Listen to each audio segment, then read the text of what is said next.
The median retirement savings for a man in his 50s is $157,000. The number he needs to retire is $1.46 million. That gap does not close by itself, and nobody in the business of selling you things is going to point it out. So let's do it right now, trap by trap, with the math they did not put on the brochure.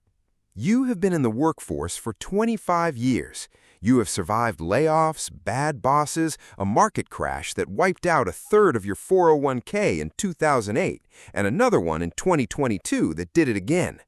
You have earned more money this decade than the previous two combined, and the retirement account balance that is supposed to reflect all of that is sitting at a number that does not add up no matter how many times you look at it. That is not an accident. It is the outcome of a system that is very good at separating men in their 50s from the money they spent their careers building. Here is how it works. Trap 1. The vehicle that costs more than you think it does. You did not buy the truck because you needed a truck. You bought it because you spent your entire 30s driving something embarrassing, and you finally hit an income level where you didn't have to anymore. Ford and General Motors have spent 4 decades building an identity around that exact feeling. The feeling has a price tag attached to it that does not appear on the window sticker. The average transaction price for a full-size pickup in late 2025 was $66,386. The average loan term has stretched to 69 months. The average monthly payment has crossed $735. That is a payment your income can absorb, which is exactly why they built the product for you specifically. Here's the number they left off the sticker. That's $735 a month invested instead at 7% annual returns from age 52 to 65 becomes $211,000. Not because of the payment amount, because of what the payment takes away from your retirement account during the years it matters most. The vehicle moves you between 2 points. A paid-off used vehicle moves you between the same 2 points. The difference between those two choices in this decade specifically is a year of retirement income. Drop a comment right now. Is your car or truck paid off in full, or do you still have payments left? I want to see the split. Trap 2. The house that became a credit card.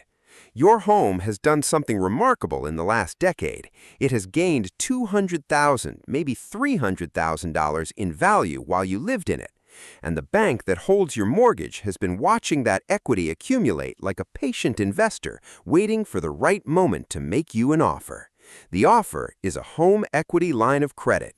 Flexible access, interest-only payments during the draw period, low monthly cost, and the feeling that you're spending money you already own. You are not spending money you already own. You are borrowing it back at current interest rates on a repayment schedule that runs until you are 65.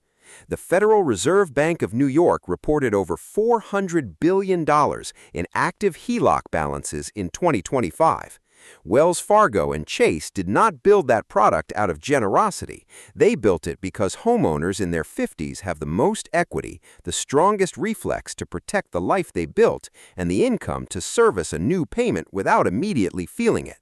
A $65,000 kitchen renovation on a HELOC at 8.5% adds roughly $800 a month to your fixed costs for 10 years. That is $800 a month going to Wells Fargo every single month from now until you're 62, instead of going into your retirement account.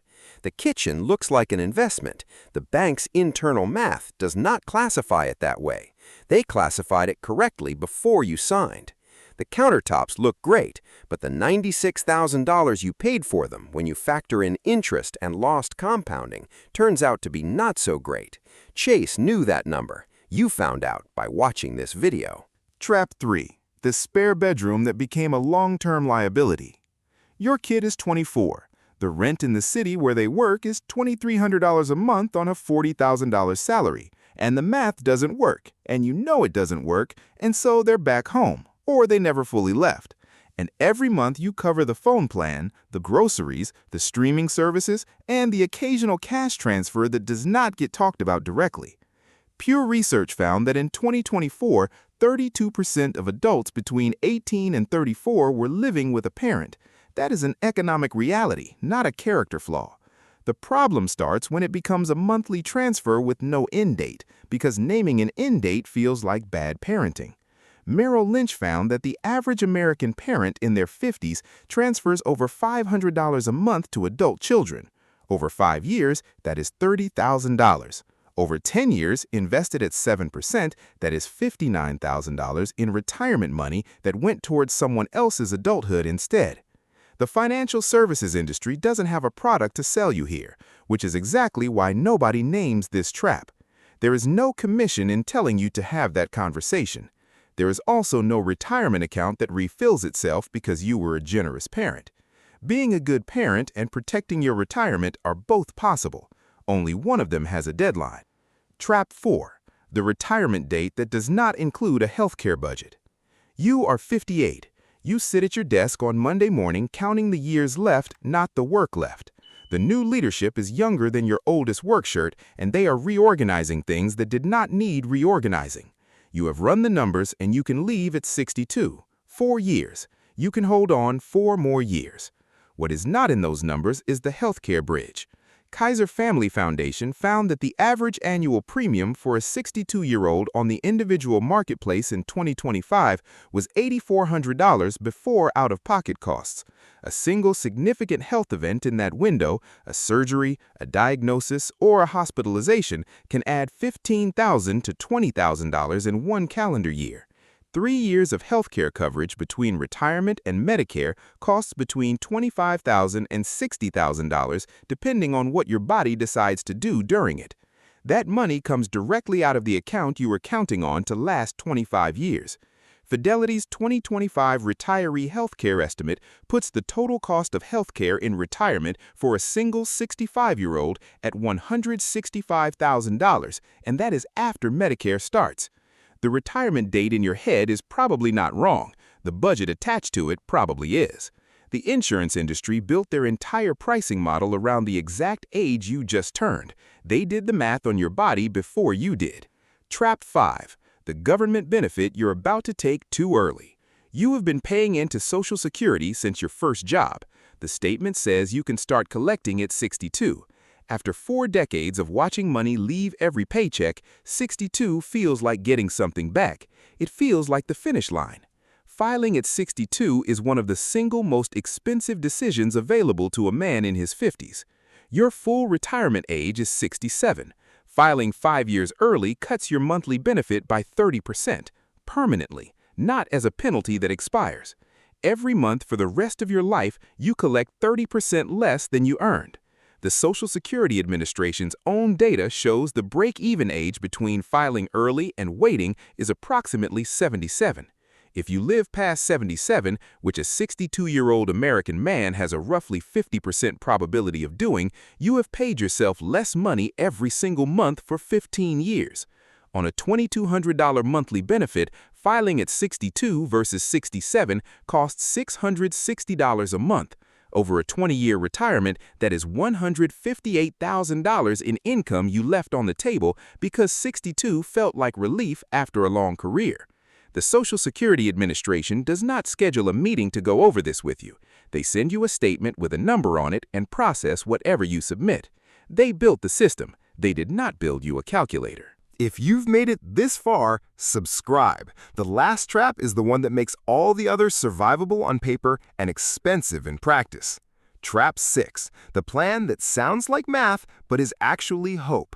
You know you are behind. You have known for a while, but you are making more money than you ever have. The kids are almost out. You have got 12 good earning years left, and you are going to lock in, max everything out, and close the gap. It is a real plan. It gets you to sleep on the nights when the retirement account balance does not.